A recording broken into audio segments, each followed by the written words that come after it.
to know with Nelson being part of this one? Nung una pa lang naman no, na pinipili natin yung mga top players ng PBA. Sabi ko, dapat talaga seriously considered na si Nelson. Medyo na-delay lang, pero importante, nandyan na siya. No? And his abilities and his contribution really need to be recognized and acknowledged. So, I think itong pagkakapasok niya ngayon dun sa top 50 ba na players, contribution and acknowledgement of the effort he put in and gaano niya napasaya yung mga fans, and ako naging bahagi doon having coached him for a good number of years during his career. Coach, do you think si Nelson medyo minalas lang na hindi nag-MVP dahil he was in an era where I know, I was his coach then. Gabuhok na lang no? Gabuhok na lang, nag-MVP na sana siya. Pero ganun talaga no? Some things are out of your control, and ang maganda nung kay Nelson,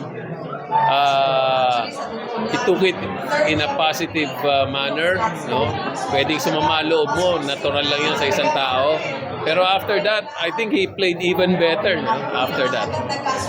What about the rest of the list? How do you find that list? Masaya ako, no? I'm satisfied, no?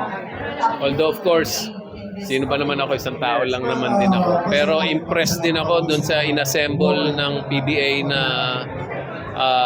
selection committee. No, wala ka nang masabi dun sa selection committee na yon. No? So, whatever they come out with, I'm sure irerespeto ng mga fans. Dahil respetado rin yung selection committee natin. Coach, si Yoyoy Villamin nga pala, ayun. more in later. Oo, isa pa yun. No, isa pa yun. Yoyoy has been very close to us, yung family niya. Na matagal ko rin siyang naging player, no, towards the end of his career.